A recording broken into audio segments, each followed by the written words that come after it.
Welcome back to the Determinants of Health. In today's lecture, we are going to talk about the so-called Triad of Health: illness, sickness, and disease. Are they not the same thing? Let's find out. So, you think you're sick. What does that mean? What does it mean to be sick? Does it mean that you're suffering? Does it mean that you're not productive? Does it mean that you don't want to be around people or people don't want to be around you? Does it mean that you're in pain? Does it mean that a doctor has told you that you're sick? So if you stop and think about it pretty quickly, this becomes a less obvious, more complicated question than simply, hey, I know when I'm sick. Now, a further question would be, are you sick in one culture versus another culture, even if you have the same symptoms? For some of those things, it's obvious. Some obvious physical maladies translate well between different cultures and different ages and different sexes, but some of the more subtler diseases or conditions don't. Think about mental health. But before we do, let's talk about this fellow. This is Mervyn Susser. He's a famous South African epidemiologist, and he might be the originator of the idea of the triad of health: illness, sickness, and disease. Maybe he isn't. Maybe somebody else thought of it first, but I like his photo, so I'm giving Mervyn Susser all the credit today, and others may disagree with me. So this is our triad: illness, sickness, and disease. Now, it is arguable that maybe they're all the same thing. If you look up various dictionaries, they may conflate them subtly, but they are distinct for the purposes of this discussion. We like to think of illness, in the words Mervyn Susser, as something that's experiential. What are you, the patient, experiencing? I feel sick today, or I don't feel well, or I'm having these symptoms, or I feel down. That's an illness expression.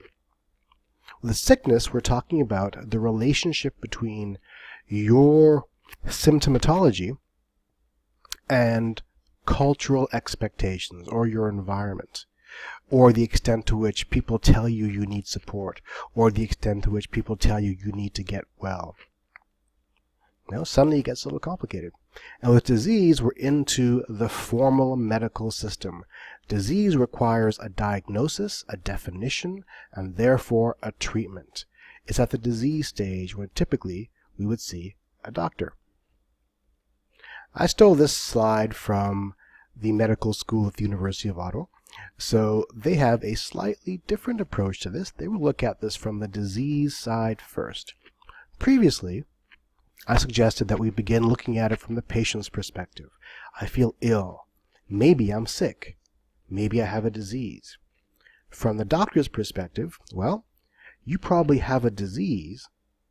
That's the underlying pathology, the biological thing that's wrong with you, and that's manifesting as a sickness, which is culturally defined, and that's why you feel ill. So depending on your perspective, this could work in either direction. Let's work through an example. The common cold. So, let's say you've got a cold, but you don't know it's a cold. All you know is you've got a runny nose, you've got the sniffles. Okay, does that prevent you from going to work? Does that prevent you from playing squash or soccer? Does that prevent you from watching TV or hanging out with your girlfriend or boyfriend? Maybe it does, maybe it doesn't. All you know is you've got a runny nose or the sniffles. But your coworkers are avoiding you, or maybe you don't feel well enough to go to work. Suddenly there's a social context to your symptomatology. It's preventing you from doing something, or other people are involved, or there's a definition. Sickness is when you've got these symptoms, these physical symptoms happening that prevents other people from wanting to be around you, perhaps. So you go to the drugstore. And when you're at the drugstore, you go to the cold and flu aisle, because that's where you find things to treat the sniffles. So now you know you've got the cold or the flu because the drugstore sign told you so. That's how this staging process works. Let's work through another example. Depression, a more complicated one. So maybe you're feeling down. Maybe you're sad. Maybe you have some dark thoughts. Are you sick? Or maybe just having a bad day? Sickness, we would say, would manifest when you think you need help, or you recognize that something about your emotions require the intervention of some degree of social contact, or maybe others are telling you need help. Prior to the arrival of other people's intervention, all you knew is you had an emotion. Disease is the definition. You go and see a doctor, they tell you you've been diagnosed with depression based upon the tests that they will apply, and they'll give you a drug for it. Think about this. Some cultures, depression doesn't exist. It's not that people don't have the same symptoms, it's just that it's not diagnosed or defined. People have the same symptomatology, but others don't allow them to express that symptomatology in a way that compels them to seek help. All these things can be culturally or politically or even economically defined. We'll try to work through this a little more. Obesity is a fun example. Okay, maybe you can pinch a few inches of fat on the sides of your torso. Does that affect your life? I don't know. Depends on how big or small those few inches are. Maybe it makes your pants tight. Maybe it makes you walk funny. Who knows? But all you know really is you've got a little more fat than maybe other people do. People tell you you're fat. Suddenly, maybe that's when the sickness steps in, because society is telling you something is wrong. Before society stepped in, maybe you were fine. The disease you have is obesity, based upon your BMI, your body mass index. That's a defined construct that the medical infrastructure has created for us. As a result of this BMI definition, you know you're at risk now for certain kinds of further diseases, like heart disease. Obesity was only defined as a disease a couple of decades ago. Before that, it was just an experience that may or may not have been a healthy experience. Let's talk about another example. Have you heard of Munchausen Syndrome? Munchausen Syndrome was named after Baron Munchausen, who was a fictional character in German writing in the 18th century. And Baron Munchausen was known for his tall tale, his fabricated stories about his military career. He was a liar. So Munchausen Syndrome is when people repeatedly act as if they have a physical ailment, a disease of some kind, but they don't really. They're just looking for attention or sympathy from a healthcare provider. Okay? It's a little different from Munchausen by proxy, but it's related. Munchausen by proxy is when the patient causes other people to be ill or sick or injured, usually as a child. So a parent will be injuring a child and taking them to the hospital all the time because they want the attention or the sympathy from the healthcare worker. So Munchausen syndrome and Munchausen by proxy are mental illnesses. So in our model, a Munchausen syndrome episode would be something like, I feel unwell. Maybe you do, maybe you don't, but you feel something is going on. I need attention from a healthcare worker right now. That's a sickness. That's the need to be socially validated. The disease manifestation is that you have been diagnosed with the mental disorder of Munchausen syndrome. But this is why I bring up this example, because in this case, the disease you've been diagnosed with has nothing to do with what you presented with. You feel unwell is a pathway to seeking attention, but the disease is that you felt compelled to feel unwell or to express your unwellness. So Munchausen syndrome is a little different. In a previous lecture, we talked about the various models of healthcare. Remember, there's a biomedical model, the behavioral model, and the socio-environmental model. The biomedical model was defined as recognizing physical, measurable, underlying problems to your condition.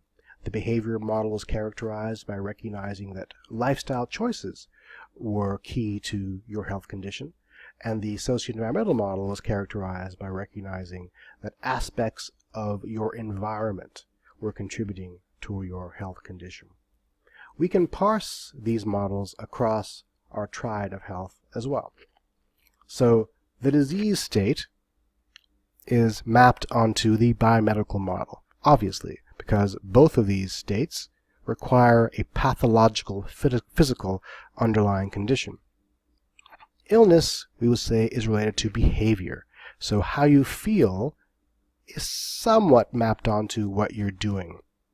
And clearly, sickness is a socio-environmental concern, because sickness is defined as illness percolating through a social network of some kind. Again, let's work through an example, obesity. So once again, your pants are tight. That's the illness. That's the behavior. Maybe you bought pants that are too tight, or maybe you let your waist get a little bit too wide. Sickness is when your girlfriend finds you less attractive because your pants are now a little bit too tight. That's a socio-environmental construct. And lastly, the doctor says you're obese and he's putting you on a diet.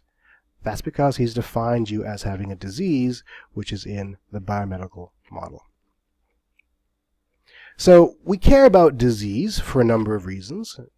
When something is labeled as a disease, we can spend money on it. It enters into the biomedical infrastructure, suddenly becomes the purview of doctors and hospitals to think about. Think about if drug use was a disease rather than a criminal enterprise. It would mean that doctors would have to deal with it and not policemen, right? So disease is the process that is most critical to a physician's agenda in the Western medical system. However, it might surprise you to know that most people, well, that's not true, not most people, but a very large proportion of people who go see a doctor often don't get a diagnosis. They present with symptoms, but they're not told precisely what is wrong with them. Therefore, it's important to understand the other triad, the other aspects of our triad, illness and sickness. If we can't treat disease, we have to be able to treat illness. Excuse me. The thing about illness is that illness manifests through a filter of a variety of factors. That's why we sometimes call illness behavior, because different kinds of people behave differently with the same ailments, the same symptoms, the same experiences.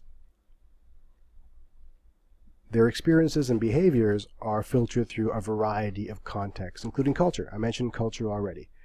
So in some cultures, you're not mentally ill if you can feed yourself, right? But you can be on the streets screaming at passing cars or talking to invisible people, but as long as you're functioning in society, you're not considered to be ill.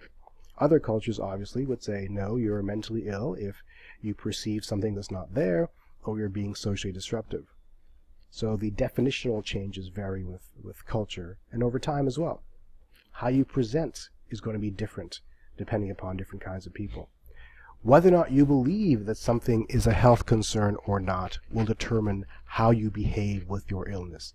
If you don't think that a runny nose is an illness, then you won't behave as if it's an illness. You won't seek treatment. But if you do believe it's an illness, you'll go straight to that drugstore and you'll get a drug for it.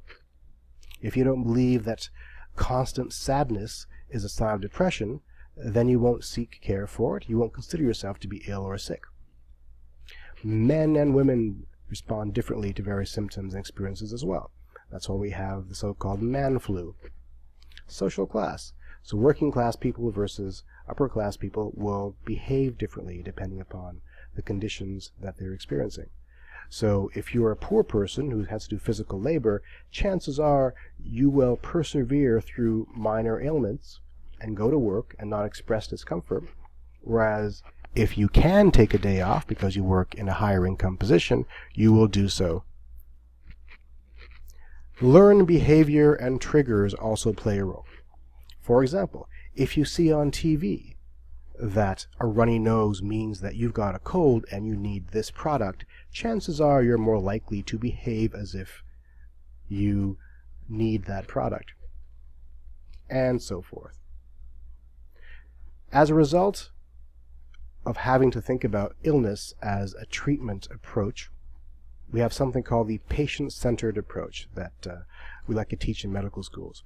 So the patient-centered approach is understanding illness on the patient's terms. So it doesn't matter if we think that your illness is not a big deal. If you think it's a big deal, we have to consider that seriously. We have to consider that the patient needs might not be medical. They actually might be social. They might be economic. They might be something other than simply prescribing a drug. Let's talk about obesity for a second, because obesity is a fascinating disease, because it's only been a disease in our society for a few years. This cartoon kind of spells out a lot of the prejudices we have about obese people.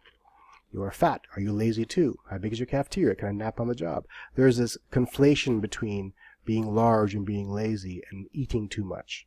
Think about that for a second. It means that we have this predisposition to thinking about large people as having poor self-control, as being somehow less mentally strong, and as being having brought upon their condition onto themselves. That's a pretty dire barrier to overcome for treatment purposes. So I ask you, is obesity a disease? Yes, we consider it to be a disease, but is it not a risk factor for a disease? Obesity doesn't kill people. It's the things that obesity causes that kills people, like diabetes and heart disease and things like that. So why do we consider obesity a disease then? Should it not simply be a symptom or a risk factor? Look at this. This is the relationship between depression and BMI, body mass index. It shows that underweight people have higher rates of depression than normal and overweight people, but obese people have higher rates of depression as well. So there seems to be a relationship between mental illness, or at least depression, and body size. Does one cause the other?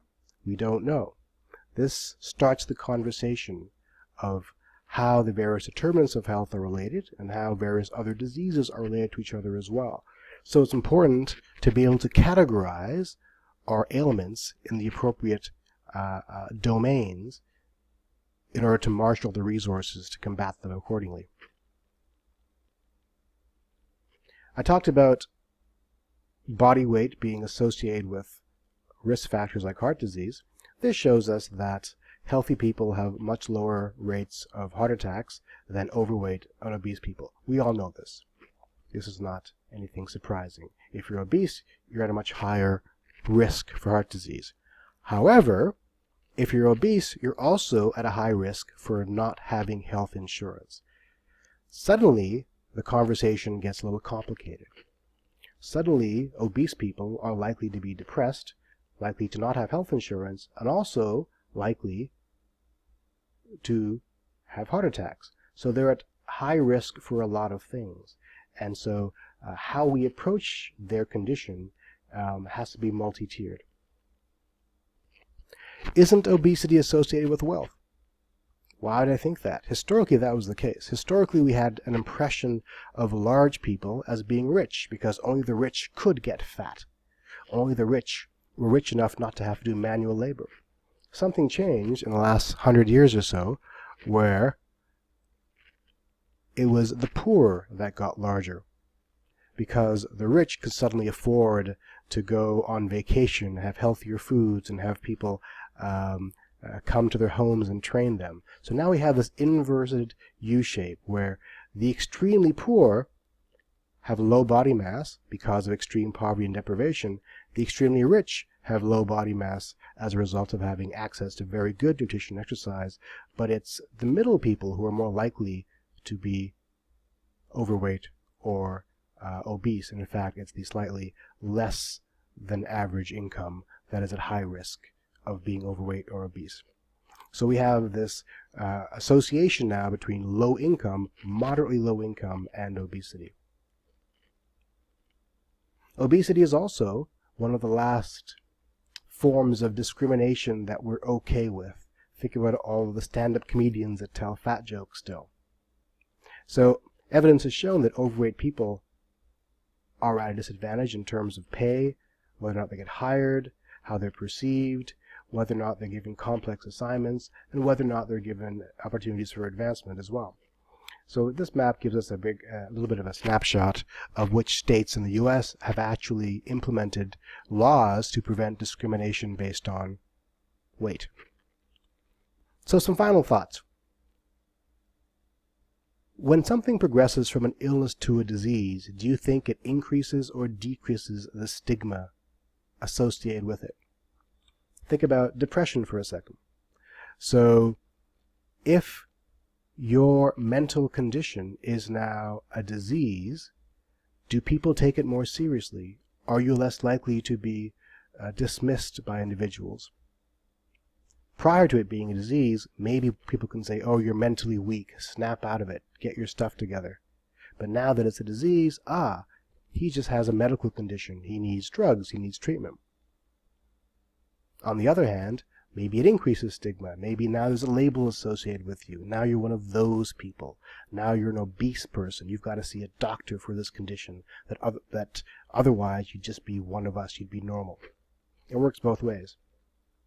So there are both advantages and disadvantages of having something declared to be a disease. For example, once obesity became a disease, we were able to spend medical money on anti-obesity campaigns. It became a public health issue. Prior to that, it was just a personal choice. It was behavioral.